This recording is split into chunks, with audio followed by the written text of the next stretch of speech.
오늘 다 같이 보실 하나님의 말씀은요, 민수기 14장 9절 말씀입니다. 민수기 14장 9절. 제가 가진 성경책으로는요, 구약 217면에 있습니다.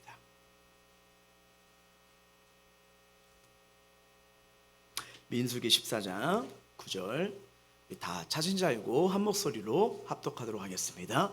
시작. 다만 여호와를 거역하지 말라. 또 그 땅 백성을 두려워하지 말라.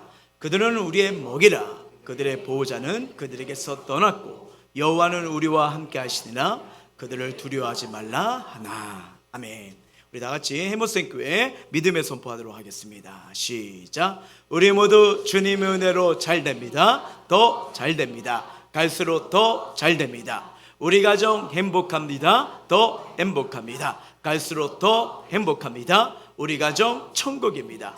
우리 교회 부흥합니다. 더 부흥합니다. 갈수록 더 부흥합니다. 우리 교회 부흥의 물줄기가 뻗어나갑니다. 우리 교회 전도합니다. 더 전도합니다. 세계 선교 마무리합니다. 예수가 계리고 답입니다. 주님께 영광입니다. 아멘. 자, 오늘은 절대 긍정의 믿음 5번째 시간으로요, 환경에 대한 긍정을 가져라 라는 말씀을 우리가 나누고자 합니다.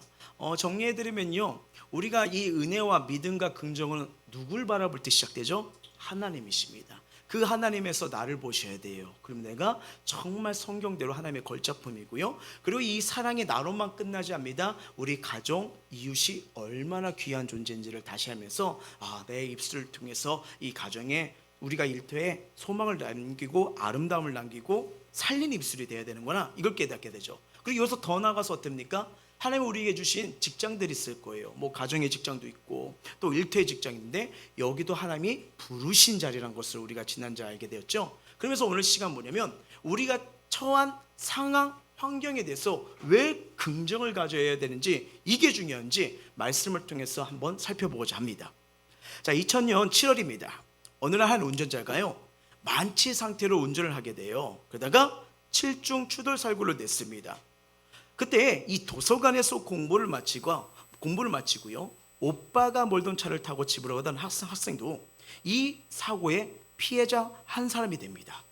전신 55%의 3도 중화상을 입어요. 그 학생은 당시 이 기준 안면장애와 지체장애 1급을 받습니다. 여러분, 1도만 해도 온몸이 뜨겁잖아요. 2도는 말할 수 없는 고통이고요, 3도는 거의 몸이 녹아지는 거예요. 근데 55% 이상이 얼마나 그럴까요? 그 학생 아마 아시는 분 알 겁니다. 바로 23살의 이지선 양이었어요. 자, 그로부터 23년이 흐른 후 이지선 씨는요, 모교니 이화여자대학교의 교수가 되어 다시 교정으로 돌아옵니다.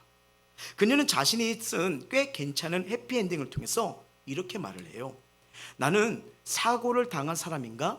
아니면 사고를 만났지만 헤어진 사람인가? 사고와 헤어지기까지 긴 시간이 걸렸고 그 과정은 더뎠으며 몸이 아픈 만큼이나 마음도 많이 아팠지만 조금씩 흘려보내듯 헤어졌다. 나는 음주운전 교통사고의 피해자로 살지 않았고 그때 그 자리에 마음을 두고 머무르지 않고 매일 오늘을 살았다. 나는 사고와 잘 헤어진 사람이다. 그녀는요, 이 교통사고로 이전의 삶을 모두 잃었습니다. 옛날에 그 사고 당하기 전에 모습을 이렇게 사진을 보여준 적이 있는데 얼마나 예쁘고 아름다운지. 근데 이 23살 꽃다운 나이 때 정말 머리부터 발까지 이런 화상을 입었을 때 얼마나 아픈가, 상처가 컸을까요? 그녀를 기다리고 있었던 거는요, 수십 번의 수술을 비롯한 엄청난 고통이었답니다. 이게 화상을 입은 사람들 보면 이 소독할 때 막 거지가 온몸에 붙었다 떨어진 그 고통을 대단하죠. 근데 이 이지선 씨는요, 원망하고 분노하는 대신 자신의 상을 긍정적으로 바라보며 하루하루 자신의 삶을 만들어갔고요, 사회의 어려운 일을 돕는 사회복지학 교수가 되어 지금 후학을 양성하고 있어요. 그러면서 그녀가 했던 고백이 뭐냐면 바로 이겁니다. 사고 이후 삶이 완전히 달라지면서 하나님을 바라보는 제 시각에도 완전한 변화가 생겼어요. 하나님이 계획하신 일에 하나님이 신안을 쓰시고 감독하신 영화에 나는 출연자임을 깨닫게 되었어요. 하나님의 뜻 가운데 만들어지는 이 꽤 괜찮은 해피엔딩을 이 그리는 영화가 끝까지 잘 만들어지도록 한 장면 한 장면 최선을 다해 살아가야지, 하나님의 계획에 나를 동참시켜 주시는 것이다 라는 걸 깨닫게 되었고요, 그러면서 오히려 더 자유하게 되었던 것 같아요. 자, 하나님은요 저와 여러분의 인생의 영화 감독이십니다. 저와 여러분을 위한 멋진 시나리오를 가지고 계십니다. 멋지고 이 감동적인 영화를 만든 능력을 가지신 분이 우리 주 하나님이십니다. 자, 인생의 기쁨과 슬픔, 행복과 쓴맛, 이 모든 것이 어우러져 이 최고의 교양각으로 만들어 가신 분이 우리 하나님이시기 때문이에요. 그러므로 이 문제를 만날 때 당황하거나 두려워하지 않으시길 바랍니다. 절대 이 긍정의 믿음을 가지고 걸어가시길 주의 이름으로 축원합니다. 왜냐하면 하나님은 모든 것을 협력하여 선을 만드시는 능력자이시기 때문이에요.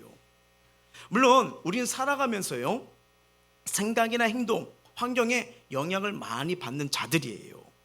근데 반대로 우리가 가진 태도가 환경에 영향을 미치기도 합니다.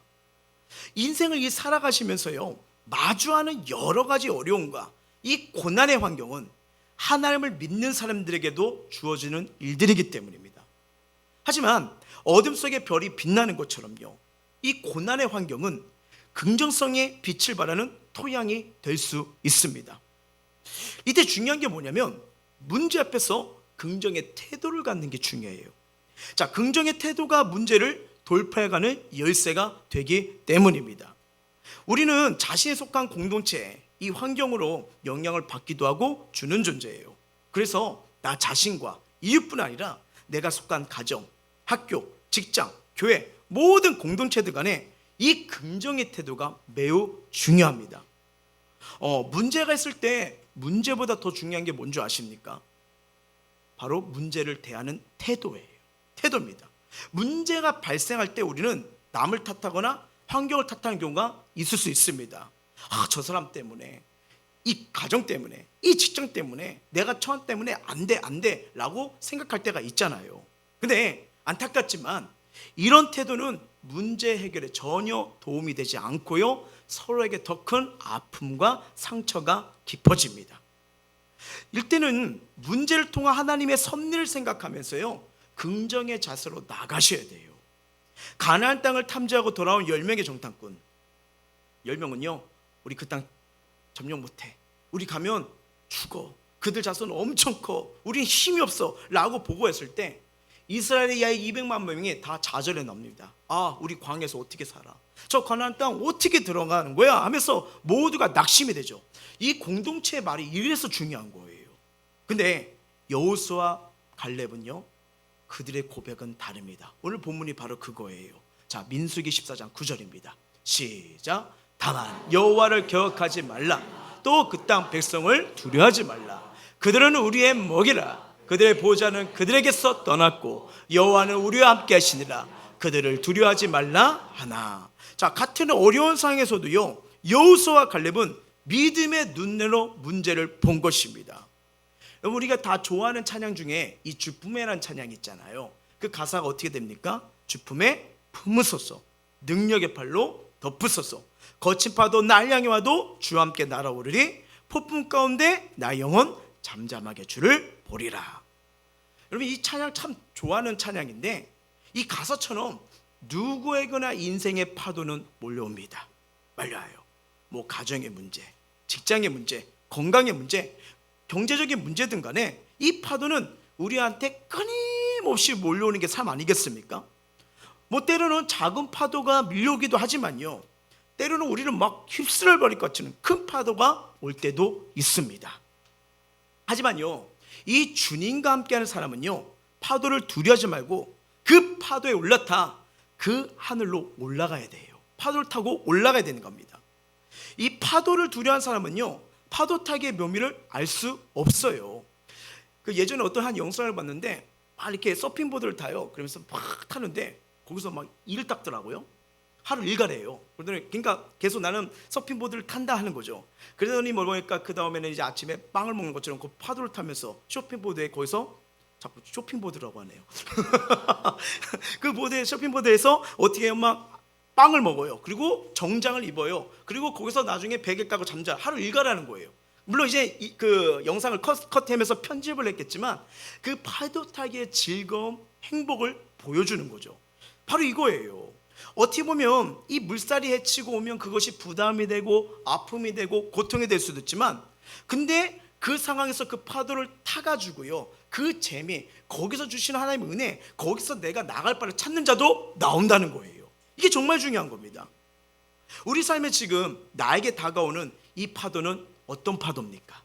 그래서 그 파도에 그냥 발이 적시는 대로, 온몸이 접시는 대로 그냥 휩쓸리고 넘어지고 좌절하는 걸 선택하십니까? 아니면 발을 담갔을 때 아 시원하다, 그리고 온몸이 쳤을 때 아싸 파도나 타고 물놀이하고 수영해야지. 똑같은 파도인데 어떤 태도로 어떤 생각을 하냐서 파도를 마주하는 자세가 달라진다는 거예요. 달라진다는 거예요. 미국의 작가이자 이 사회복지 사업가, 세계 최초로 대학교를 받은 시각, 청각장애인 헬렌 켈러가 이런 말을 합니다. 한번 읽어볼게요. 시작. 소망은 볼 수 없는 것을 보고 만질 수 없는 것을 느끼고 불가능한 것을 이룬다. 그래요.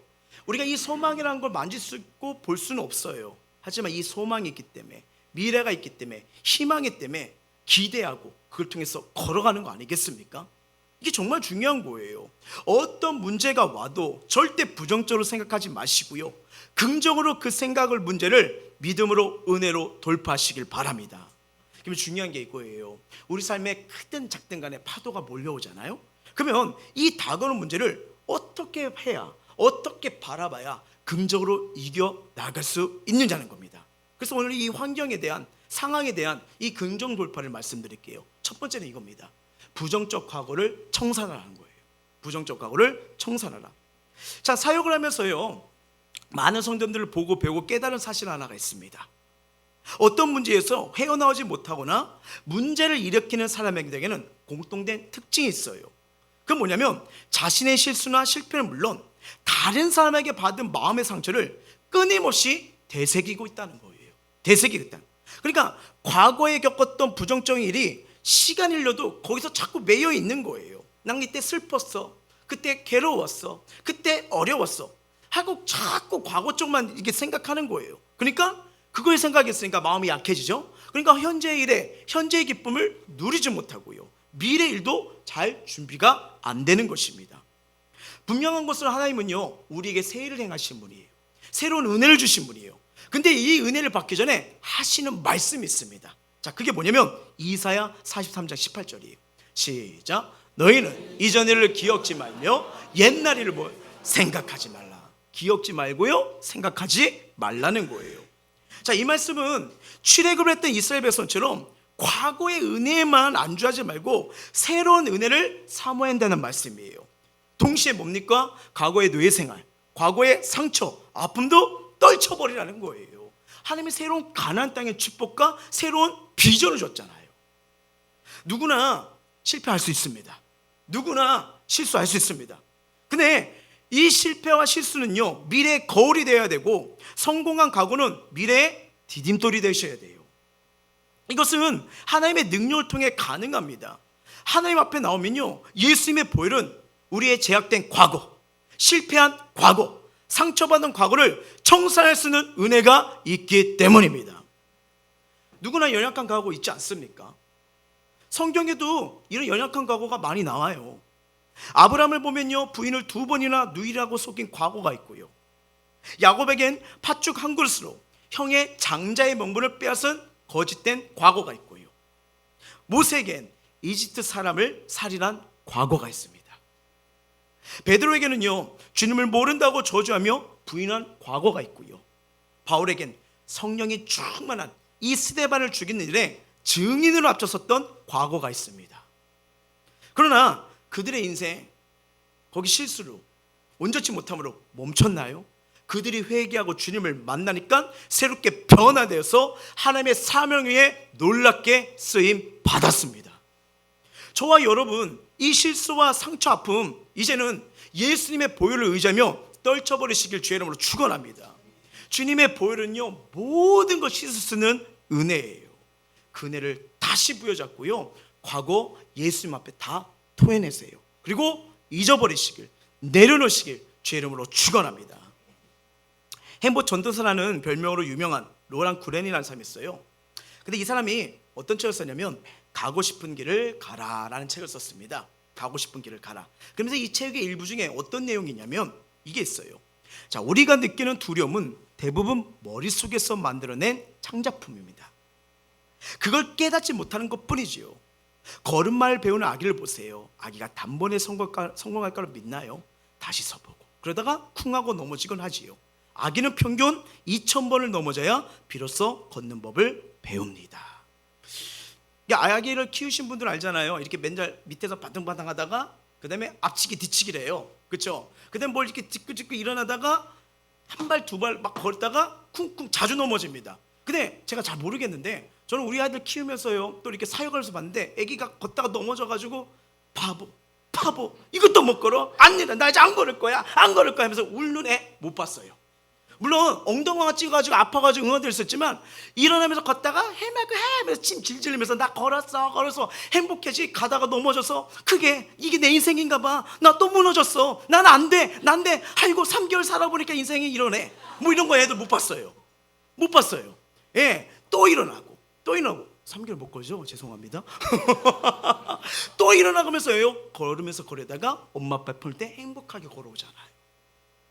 아이들 쓰러졌던 과거, 엉덩이에 찍혔던 과거 기억하지 않고 잊어버려요. 그러니까 거르는 거예요. 바로 이거예요. 몇 번을 넘어져도 즐겁게 걷고 달리는 거 연습을 해서 걷잖아요. 이제 지난날 실수 곱씹거나 과거의 성찰을 들여다보는 지금 이 순간부터 멈추시길 바랍니다. 여러분, 이렇게 보면요 우리 삶에 성공한 사람이라고 해도 그들의 실패와 과거가 다 있어요. 30살에 자기가 만든 회사에서 10년 만에 쫓겨나 우울증에 빠져 인생을 방황하던 고 스티브 잡스, 상상력 부족이라는 평가로 신문사에서 해고당한 월트 디즈니, 연주 실력이 형편없다는 이유로 공연자에서 쫓겨나 트럭 운전사로 생활했던 엘비스 프레슬리, PD였지만 논리가 약하다는 이유로 방송국에서 쫓겨난 오프라 윈프리, 이혼의 아픔을 겪은 채 정부 보조금으로 간신히 살아가던 중 우연히 쓴 소설로 세계적인 명성을 얻은 해리포터의 작가 조앤 롤링. 이들의 공통점은요 실패를 통해 다시 일어났다는 겁니다. 그들은 모든 실패를 실패로 생각하지 않았어요. 실패의 경험에서 교훈을 얻고요 새로운 미래를 향해 걸어갔던 인물들입니다. 미국의 16대 대통령, 우리 아는 대통령 한 명이잖아요. 누구죠? 링컨이요. 이분 알면 돼요. 저도 이분밖에 몰라요. 그런데 이분에 대한 연구가들이면요 링컨은 일생 동안 커다란 거예요. 작은 거 말고 커다란 게 27번이나 있었대요. 예, 무려 27번의 실패와 좌절을 듣고요 미국의 16대 대통령이 되었고요 노예 해봉이라는 놀라운 역사를 일으키지 않습니까? 비행기를 만들었던 라이트 형제예요. 805번이나 실패했답니다. 그리고 그 806번째 비행기가 하늘로 날아올랐대요. 전구를 발명한 토마스 앤디슨은요 2399번의 실험을 실패한 후 드디어 전구를 발명하게 됩니다. 문제를 극복하고 성공하려면요 과거의 실패를 여러분 교훈 삼으셔야 돼요. 그리고 디딤돌을 삼으셔야 돼요. 그리고 하나님을 바라보면요 할 수 있어, 내가 도울 거야, 너를 인도할 거야. 이 은혜 속에 새 마음, 새 비전이 임할 줄 믿습니다. 그 믿음으로 걸어갈수록 하나님이 은혜의 기회를 계속 주시는 분이 우리 주 하나님이십니다. 자, 이걸 믿으시고요. 자, 우리 삶에 다가오는 문제를 이제 긍정적으로 보는 것, 첫 번째가 과거를 청산하려였어요. 두 번째 뭐냐? 영적 랜드마크를 기억하라는 겁니다. 영적 랜드마크를 기억하라.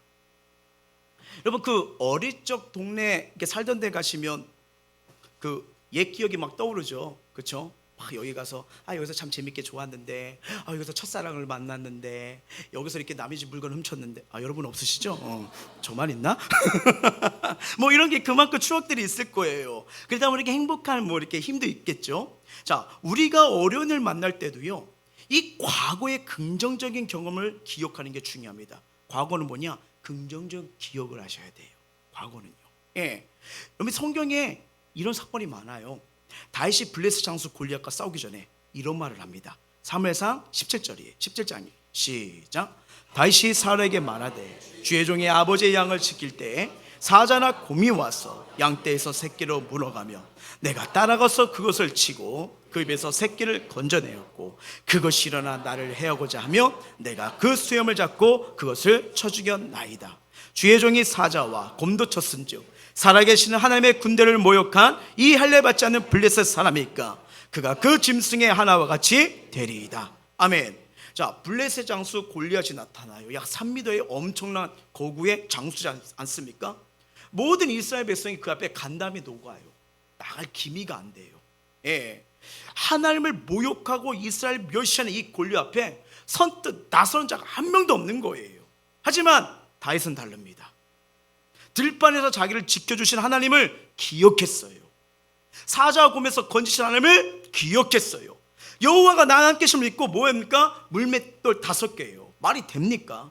엄청난 방패와 창을 가진 데인데 늘 이걸로 사자와 곰을 물리치고 하나님 일하심을 하니까 그 순간에 그 믿음으로 나가는 거예요. 그러니까 그 믿음을 주시고 하나님이 역사하시잖아요.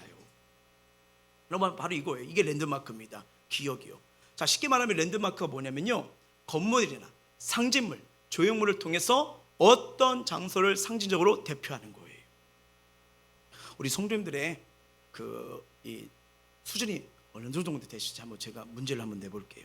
너무 긴장하지 마세요. 문제는 쉬워요. 자, 여러분 잘 보세요. 이 랜드마크요. 뉴욕을 딱 말하면 뭐가 떠오르죠? 그렇죠. 자유의 여신상.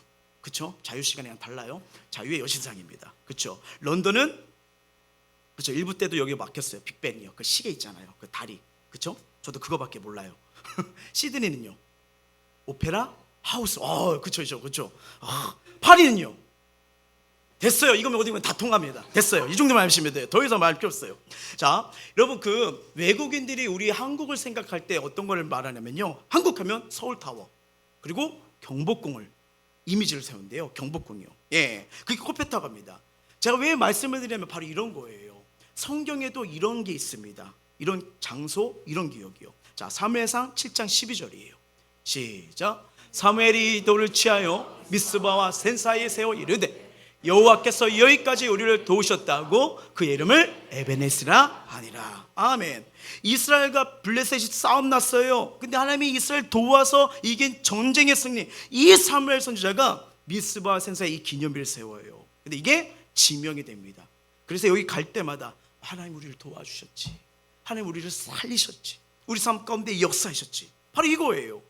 이 돌이 단지 지역만 대표하는 게 아니라 하나님의 은혜를 상기하는 영적 랜드마크가 된 거예요. 그러면 여러분, 우리에게는 랜드마크가 아니라 영적 랜드마크가 필요한 겁니다. 그래서 영적 랜드마크라면 이렇게 보시면 돼요. 사무엘은 뭐예요? 에베네셀이잖아요. 다윗은요, 골리앗 승리의 기억이에요. 바울은요, 다메섹 도상에서 만난 하나님이요. 우리는요, 하나님을 처음 만났던 감격이요. 감격이요.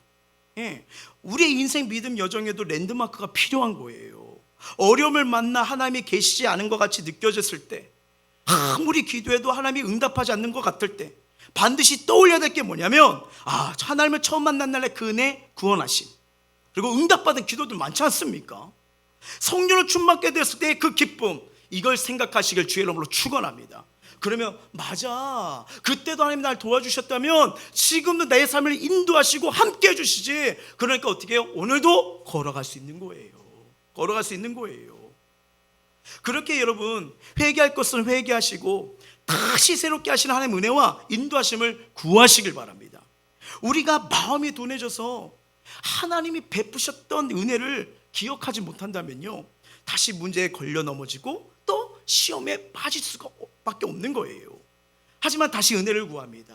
그러면 하나님이 베푸셨던 은혜, 도와주셨던 은혜뿐 아니라 오늘 할 수 있는 믿음도 주세요. 이길 수 있는 힘을 주세요. 위로와 소망을 주세요. 이 자비로우신 하나님의 이 은혜를 다시 한번 부여잡을 수 있는 그 영적인 기억, 은혜의 기억, 믿음의 기억으로 다시 한번 소생케 되시길 주의 이름으로 축원합니다. 자, 우리 삶에 다가오는 문제를 긍정으로 보는 세 번째 방법이 있어요. 뭐냐면 긍정의 기도로 돌파하는 겁니다. 긍정의 기도로 문제를 돌파하라. 여러분 아무것도 아닌 것 같은데 우리가 찬양하고 예배 기도하면요 거의 긍정의 말이 나와요. 뭐 찬양 중에 하나님은 실수하지 않으신다네 이렇게 가지, 하나님은 실수가 많으시다네 뭐 이러면서 부르지 않잖아요. 부르다 보니까 믿음의 고백이 나오고 힘이 나는 거예요. 기도할 때 물론 힘들면 나 죽여주세요 뭐 이렇게 했지만 나중에는 하나님 그래도 위로해 줄 줄 믿어요, 이 기도 들으실 줄 믿어 하면서 긍정으로 바뀌지 않아요? 여러분 성경 말씀도 우리는 죽어야 됩니다. 죽어야 됩니다. 이게 영적으로 죽어야 되는데 우리 하는 거 다 내려놓으세요. 어차피 안 돼요.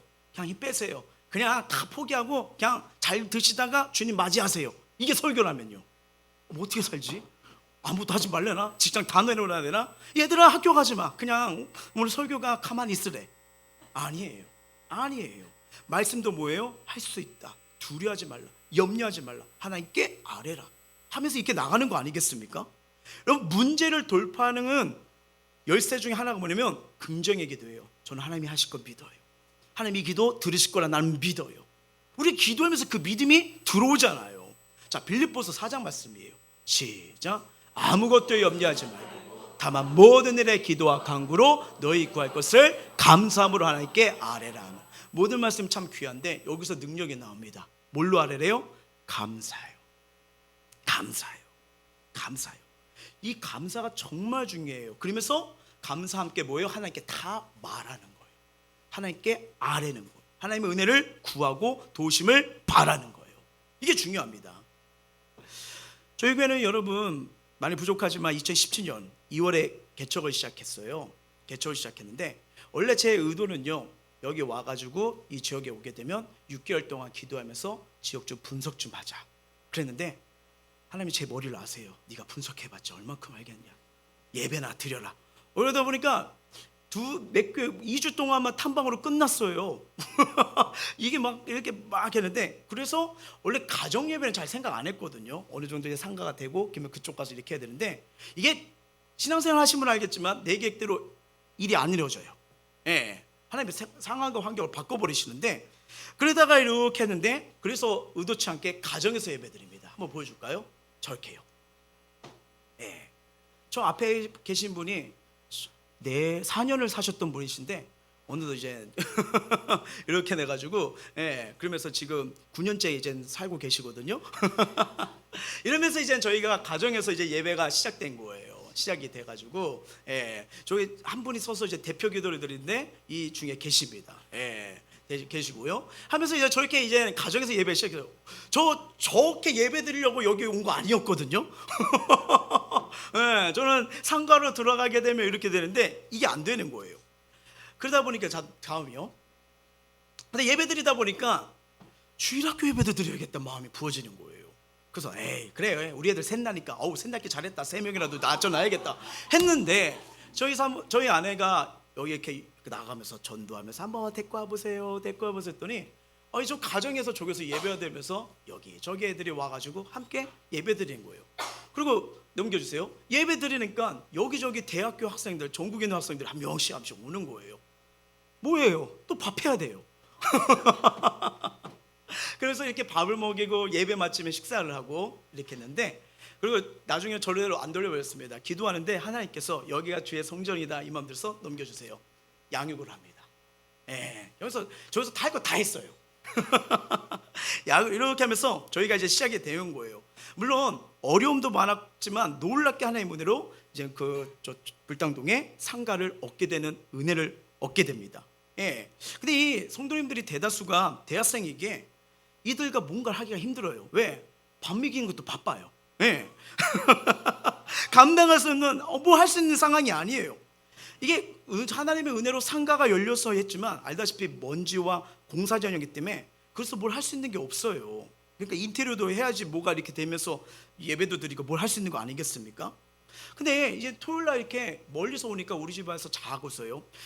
여러분 저 거실에서요 많을 때 17명 막 자고 이 방 저 방 꾸며놓고 막 자유게 됐습니다. 오니까 근데 이쁘잖아요. 예배 드리러 그렇게 멀리도 오니까 감사한 거 아니겠습니까? 왜냐면 이제 주일날 못 일어나서 오게 되고 먼 거리들에서 막 오니까, 그러면서 이제 막 예배 드리면서 막 하는데 참 그것만의 또 추억이 있더라고요. 근데 이제 토요일날 오니까 이제 기도들도 하고 싶고 할 데가 없어서 이제 여기 저기 왜 동양교회 기도실려 있으면 막 가게 됩니다. 가게 되다가 이러면서 이제 한쪽에서 기도하고 하는데, 근데 이게 유니버스들이 가면 남의 교회 갔으면 잠잠해야죠. 왜 기도할 때 부르셔가지고 막 울고 막 이래버린 거예요. 그러더니 이제 그 교회에서 서로 사역자들이 모임 있나요? 거기에 이렇게 참 열심히 기도하는 한 무리가 있는데, 이쪽 부서세요? 저쪽 부서 아니래요. 아니에요. 그래서 막 이렇게 CCTV 돌려보내는 거예요. 우리 교회 성도 아니라고. 그 다음에 이렇게 와서 말씀하시더라고요. 헌지 혹시 우리가 알고는 그런 데 아니시냐고, 이단 아니시냐고 하는데, 그들은 순간 더 이상 교회 피해주면 안 되겠구나, 오해될 수 있겠구나, 피해 안 주려고 그랬는데, 말은 못하지만 그 몇 명이 너무 부르시셔가지고 그 마음은 아는데 네, 그래서 어쩔 수 없이 이제는 인사하고 이제는 이러면서 피해주면 안 되니까 그렇게 나온 거죠. 근데 이 모습이 너무 처량한 거예요. 그러다 보니까 다른 교회 가서 새벽 예배 드립니다. 거기 그 새가족 담당분들이 오세요. 이렇게 새벽에 왜 이렇게 잘 나오시냐고. 그랬더니 우리 교회 등록하시면 어떠냐고. 복사라고 말을 못 하겠어요. 말을 못 하겠어요. 이게 교회가 없으니까 참 이게 쉽지가 않더라고요. 그러다 보니까 이렇게 교회를 몇 군데 그 탐방하고 다니다 보니까 점심 때 많은 사람들이 이제 식사를 하니까 비어 있더라고요. 그래서 그때마다 여기에 가서 기도하고 저기에서 기도하고 막 하는데, 근데 그게 저한테 참 뭐랄까 살리는 시간이었던 것 같아요. 가가지고 한 거 없어요. 하나님, 기도 마음껏 하고 싶어요. 예배 마음껏 드리고 싶어요.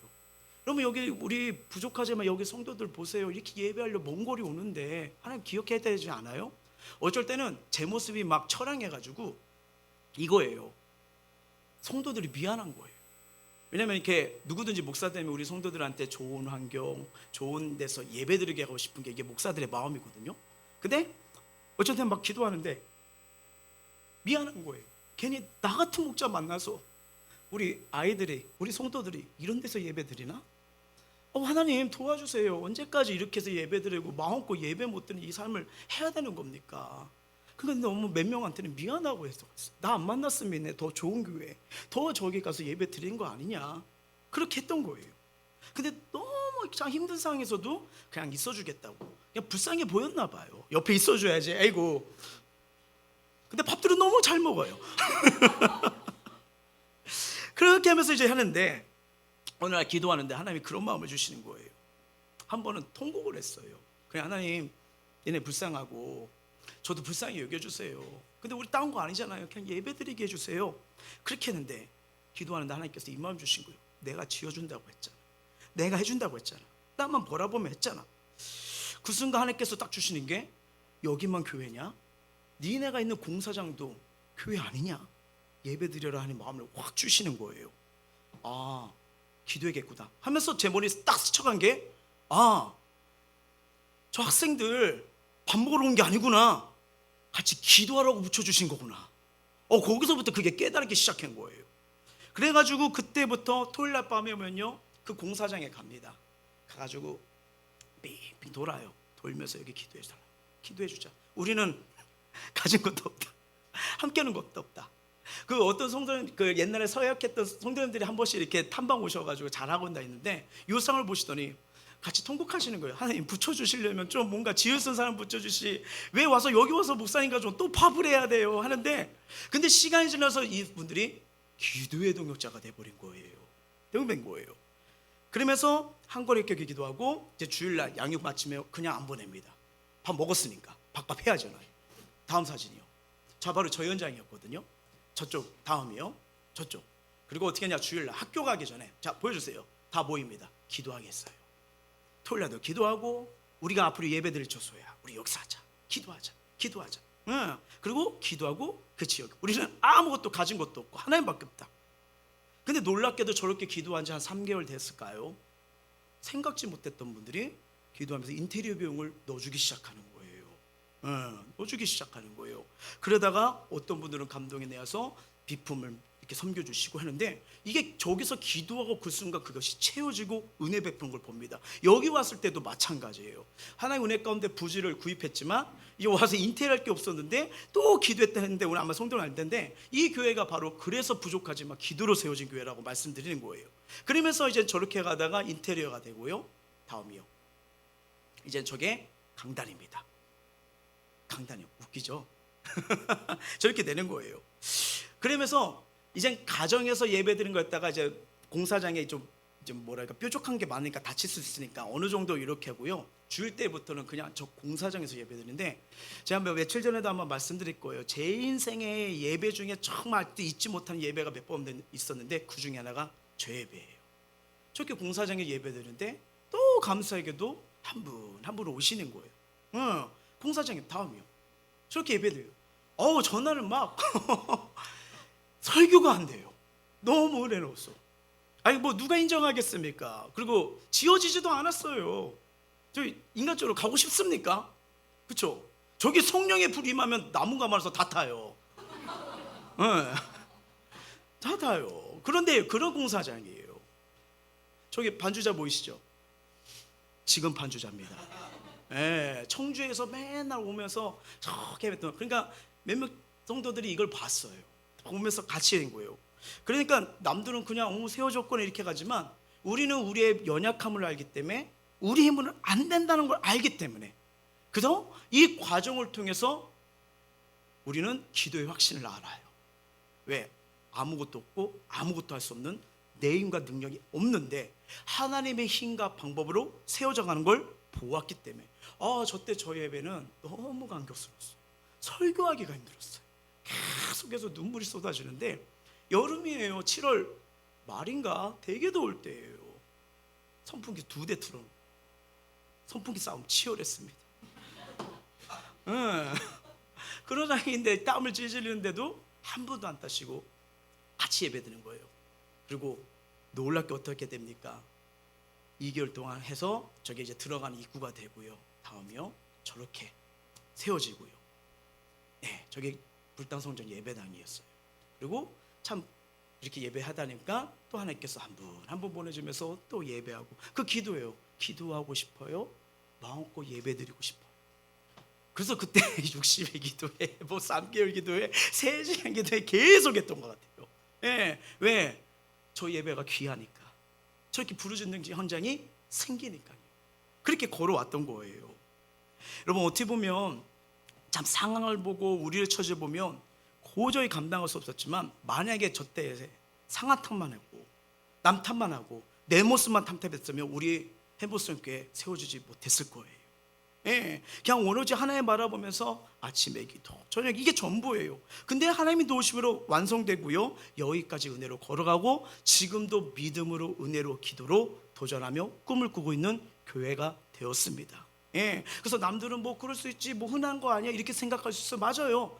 근데 뭐 30년이도 50년 됐던 교회도 귀한 교회들인데 그 교회들도 처음에 이렇게 세워지지 않았을까요?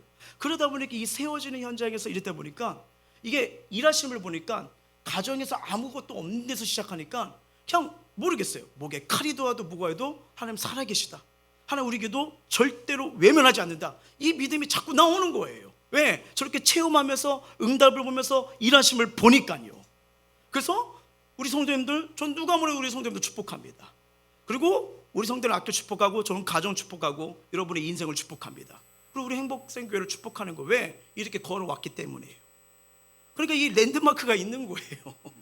이게 있는 거예요. 눈물의 골짜기에서 정말 어려운 상황에서 이 하나님을 믿고 의지하고 따라갔을 때 내 생각 계획대로 되지 않지만 그분의 방법대로 여호와 이레를 자꾸만 체험하게 하시니까요. 체험하게 하시군요. 여러분, 이게 기도할수록 깨닫는 은혜가 하나님의 방법으로 열어주신다는 겁니다. 마음이 낙심되고 아직도 힘든 일들이 있으십니까?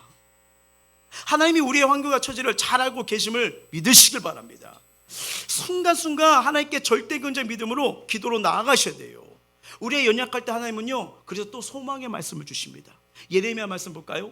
시작. 너는 내게 부르짖으라. 내가 내게 응답하겠고 내가 알지 못한 크고 은밀한 일을 내게 보이리라. 아멘.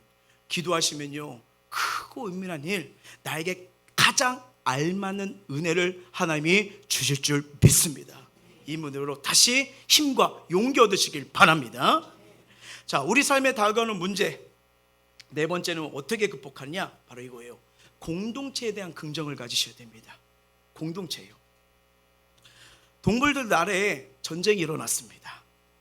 사자가 총지휘관이 되어서 동물들을 사방에서 몰려들게 했어요. 전쟁을 해야 되니까요. 근데 모인 동문들이 서로를 쳐다보니까 한숨이 나오는 거예요. 수근거리기 시작합니다. 당나귀를 봐요. 야, 당나귀 멍텅구리잖아.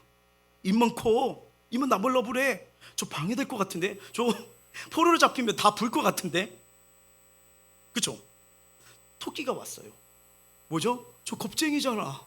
토끼 겁쟁이잖아. 어떻게 싸우는 거야? 이렇게 봤더니 개미도 왔어요. 쟤 밟히면 끝나는 거 아니야? 응. 코끼리가 왔어요. 아이고, 덩치 커서 우리 아군의 위치 다 보여주겠네. 막 이런 상황이 수근거리는 거예요. 이때 총지휘관인 사자가 모두를 향해 큰 소리를 외칩니다. 시끄럽다. 모두 조용히 하라. 당나귀는 입이 길어서 나팔수로 쓸 거다. 토끼는 걸음이 빠르니 전령으로 쓸 거다. 개미는 작아서 눈이 안 뜨니 게릴라 작전으로 스파이로 보낼 거다. 코끼리는 힘이 세니 전쟁 물자를 운반하는 일을 할 거다. 여러분, 이거 되게 중요해요. 맨 처음에 이들을 봤을 때는요, 왜 의기소침하고 낙심했죠? 약점만 봤어요. 저 동물의 약점, 이거의 약점, 여기의 약점, 약점만 봤어요. 당나귀의 우둔함 때문에, 토끼의 조심성 때문에, 개미의 약함 때문에, 코끼리의 큰 덕 때문에 이거 나가면 전쟁 진다 이거였어요. 하지만 사자는 다릅니다. 모인 자들의 강점을 봤어요. 강점을 봤어요. 당나귀의 목총 덕분에, 토끼의 빠른 발 덕분에, 개미의 작은 몸집 덕분에, 힘이 센 코끼리의 덕분에 이길 수 있다고 생각한 거예요. 여러분, 이 공동체 내에서 서로 강점을 보는 거, 이거 정말 중요한 겁니다. 강점을 칭찬하고 볼수록요, 힘이 솟아요. 자, 우리 가정을 볼 때요, 약점이 있잖아요. 그렇죠? 그거는 품고 안고 기도하시길 바랍니다. 근데 강점을 칭찬해 주세요. 칭찬해 주세요. 저희 집에서는 절대 공부 얘기 안 합니다. 서로 시험 들어요. 공부 얘기하면 엄마 아빠는 우리도 침묵해요. 근데 아이들의 은사, 재능을 칭찬해 줘요. 그렇잖아요. 바로 그런 거예요. 내가 있는 일터도, 우리 교회도, 내가 살아가는 어디든 간에 강점 한번 보십시오. 강점, 이게 중요해요. 예. 왜냐하면 여러분, 그 영어의 팀이라는 거 아실 거예요. 팀. 근데 이 팀이란 단어를 보게 되면요, 이런 의미가 내포되어 있다고 합니다. 뭐냐면 이 팀의 T로 시작하는 건 뭡니까? together예요. 함께. 그렇죠? 그 다음에 E가 everyone, 모든 사람. 그 다음에 A가 뭐예요? active, 성취하다. 그리고 M, 더요. 설교 중에 영어 말하는 거 정말 싫거든요. 정말 힘들었습니다. 아무튼간 이게 무슨 뜻이에요? 함께 힘을 합할 때 혼자서는 생각할 수 없는 지혜가 발휘되고요, 더 큰 힘이 발생했다는 걸 보여주는데, 이게 여러분 성경의 원리자, 성경의 출발점이에요. 잘 보세요. 전도서 말씀입니다. 시작. 두 사람이 한 사람보다 나음은 그들이 수고함으로 좋은 상을 얻을 것입니다. 혹시 그들이 넘어지면 하나가 그 동물을 붙들어 일으켜내니와 홀로 있어 넘어지고 붙들어 일으킬 자가 없는 자에게는 화가 있으리라. 또 두 사람이 함께 누우면 따뜻하거니와 한 사람이 어찌 따뜻하랴. 한 사람이면 패하겠거니와 두 사람이면 맞설 수 있나니 세 겹줄은 쉽게 끊어지지 아니하리라. 아멘. 여러분, 우리는 크든 작든 간에 공동체 이유로는 다 살아갈 수밖에 없어요. 가정에서도 공동체, 그렇죠? 학교에서도 공동체, 직장, 교회, 지역, 나라, 더 나아가 이 지구라는 커다란 공동체에 같이 있는 자들 아니겠습니까? 이만큼 우린 연결되어 있는 거예요. 그만큼 인생을 홀로 목청껏 노래 부르는 게 쉽지 않습니다. 노래를 부르더라도 악기가 있어야 되고 화음을 넣어줄 사람들이 있을 때 완벽한 하모니가 이루어지는 거 아니겠어요? 바로 이런 거예요. 신앙생활도 마찬가지예요. 그래요, 내가 혼자 믿음 충만, 은혜 충만 가오면 며칠, 몇 달 갈 수 있어요. 근데 낙심이 옵니다. 기도가 안 돼요. 다운될 때 어떻게 하실 거예요? 중보기도자가 있어야 되죠. 나의 고민을 갖고 기도한 자가 필요하잖아요. 그래서 여러분, 공동체가 있고 함께 예배 생활을 하고요, 함께 셀가족 예배를 드리는 게 이게 복 중에 복입니다. 왜? 한 사람이면 패할거니와 두 사람이면 말썽쓸사니 세 겹줄은 쉽게 끊어지가 않거든요. 아까 교회 인테리어 하는 과정을 했을 때, 저 혼자 했을 때나 아무리 힘이 없는 저기라고 하지만 학생들이 와서 함께 기도가 되니까 혼자의 기도보다 더 기도가 강력하게 발휘되더라고요. 지금도 마찬가지입니다. 우리 성도님들이 함께 기도하니까 이 기도 가운데 하나하나가 어떻게 이루어지기 저는 보고 있어요. 정말 셉니다. 합심 기도가 정말 센 거예요. 예, 정말이에요. 바로 그걸 알려주는 거예요. 그래서 여러분 이걸 알게 된다면요, 내 옆에 있는 사람 약점이 아니라 강점을 보셔야 돼요. 강점이요. 저 사람 때문에 안 돼, 저 사람 만나서 안 돼, 이 부정적인 생각보단 저 사람의 강점과 합하여 성공할 것이다, 긍정적인 생각을 가지셔야 됩니다. 그 내가 속한 공동체에 대해 이 긍정의 마인드 가진 거 정말 아름다운 거예요.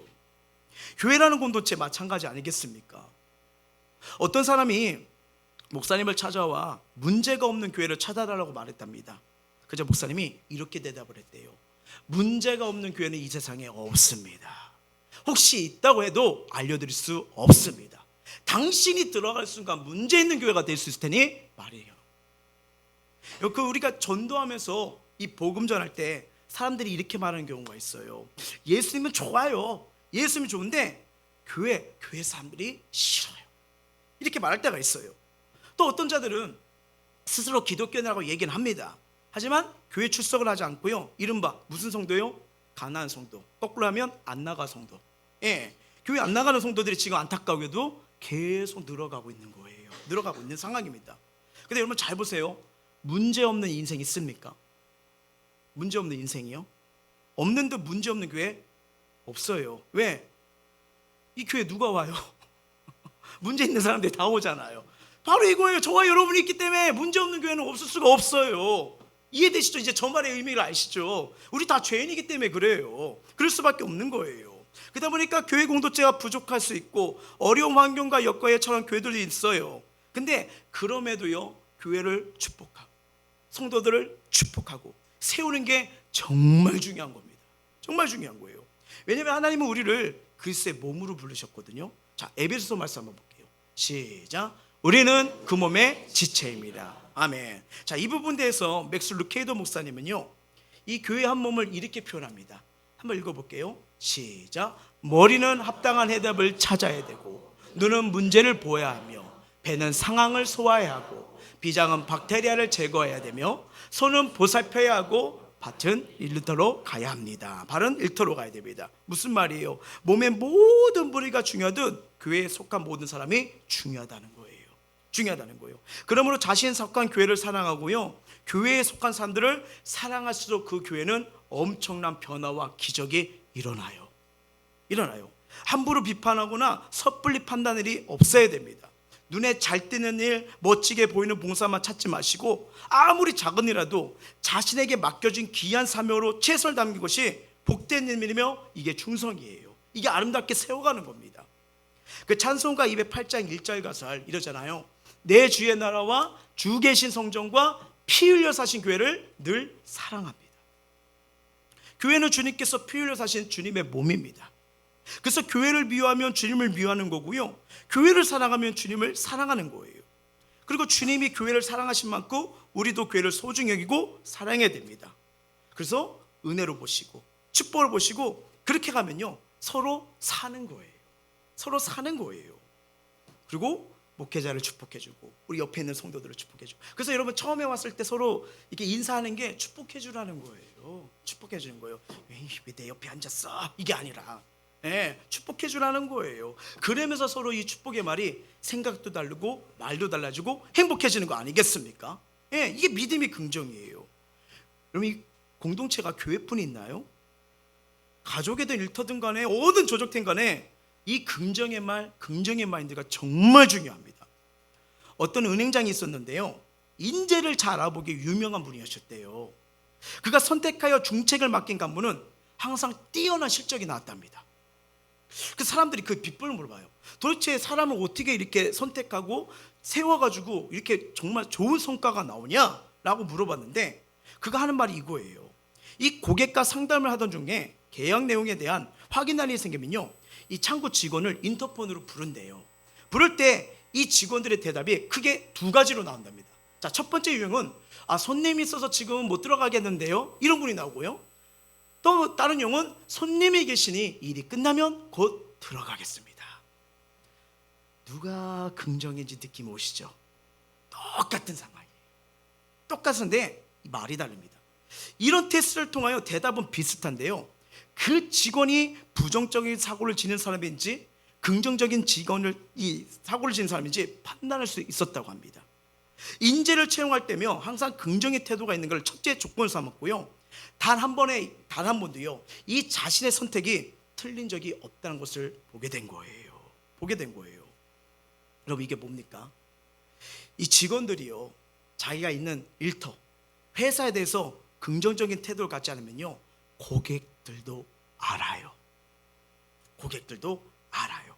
여러분, 가끔 우리 이렇게 뭐라고 해야 되나? 이렇게 저희 이제 이번에 또 수련회 가니까 이제 운전자 보험을 또 들어야 되거든요. 들어야 되니까 이렇게 바꿨는데 한 달 전인가? 이분이 되게 컨디션이 안 좋으신가 봐요. 그러더니 저희 교회 사업자 번호 이거고요. 차량 이렇게 해서 이렇게 바꿔주세요. 했더니 그래서 제가 번호를 틀렸어요. 번호를 틀렸으니 다시 말씀해 주세요. 그래서 다시 말했는데 저도 잘못 봤거든요. 그러다 보니까 다시 말씀해 주세요. 아니 그게 아니고 다시 말해 주세요. 이러니까 뭐라고 할까요? 전화를 그만하고 싶더라고요.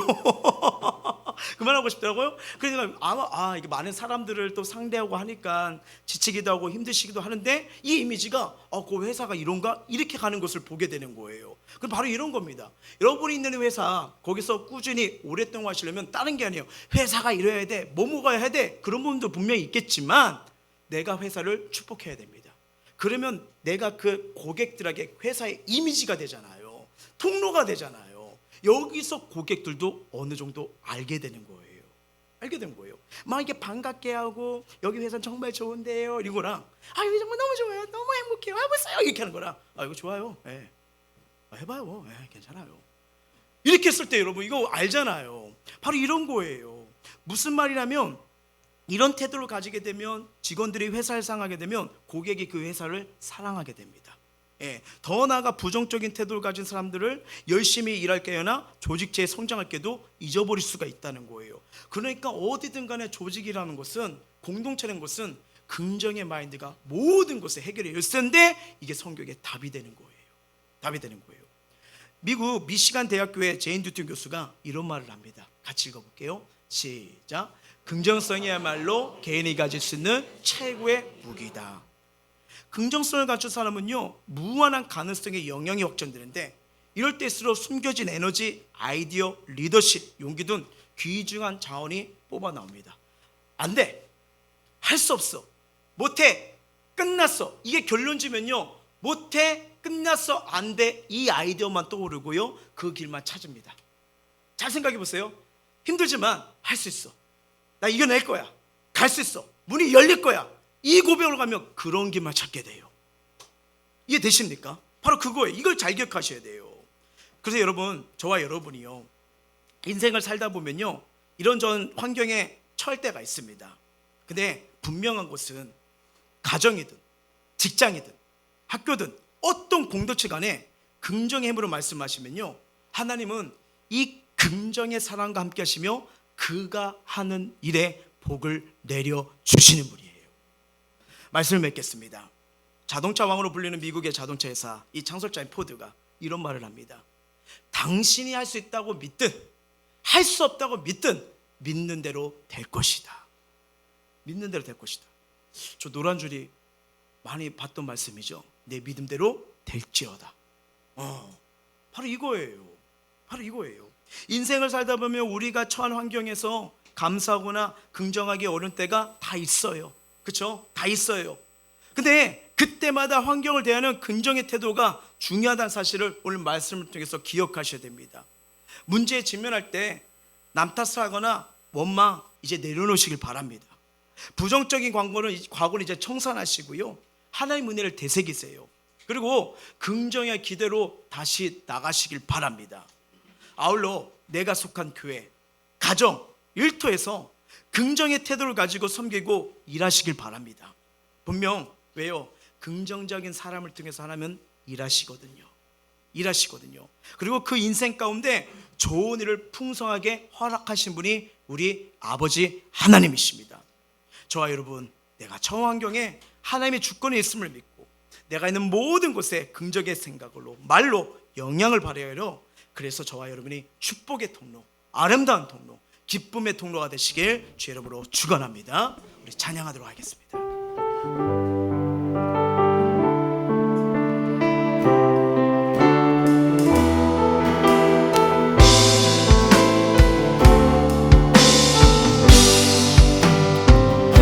주님의 기쁨 되기 원하네.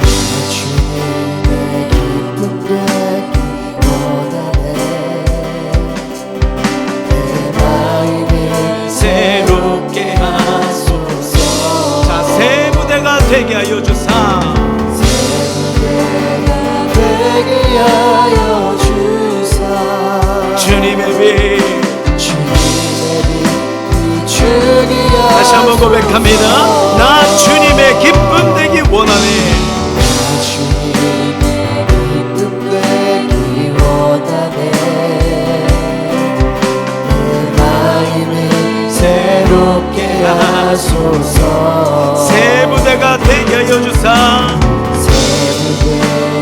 되게 하여 주사. 주님의 빛 주님의 빛 비추게 하소서. 내가 원하는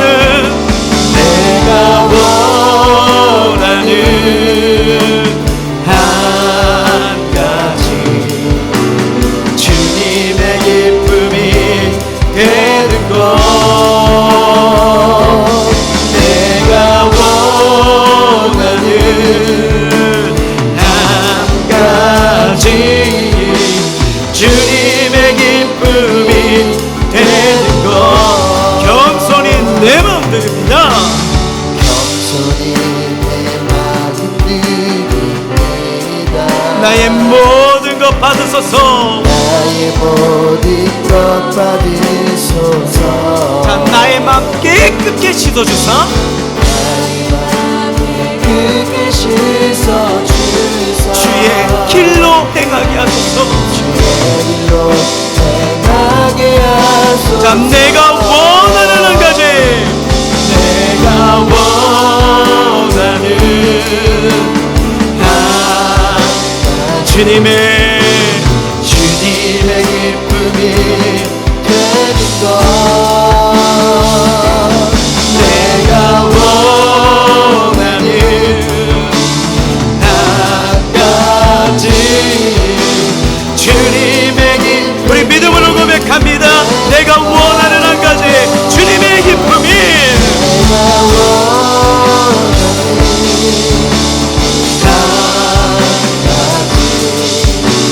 주님의 기쁨이 되는 것.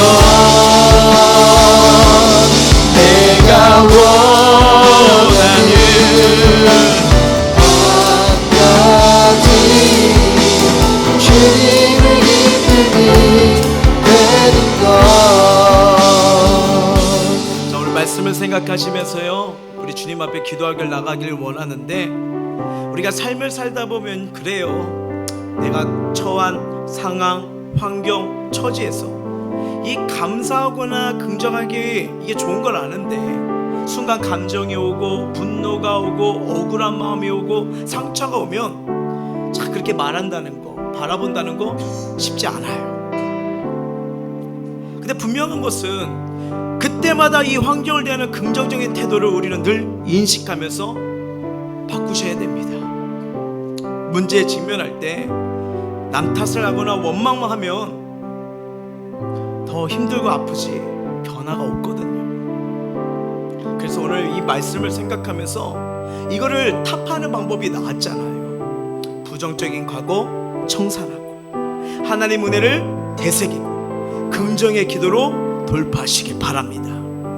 아울러 내가 속한 가정, 일터, 교회에서 긍정의 태도를 가지고 섬기고 나아가셔야 돼요.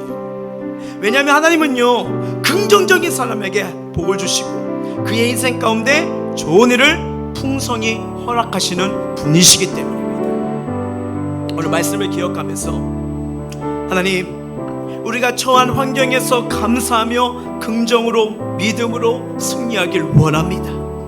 이젠 부정적 과거 내려놓길 원하오니 보혈로 덮어주시옵소서. 힘든 순간에도 여전히 은혜를 베푸셨던 주님의 은혜를 기억하고 어떤 문제든 간에 기도로 돌파하게 하여 주시옵소서. 그리고 내가 속한 가정, 자녀, 부모, 일터, 교회를 사랑하며 긍정으로 잘 섬기게 하여 주시옵소서. 우리 다 같이 마음을 토하고 입술 열어 간절히 기도하시겠습니다.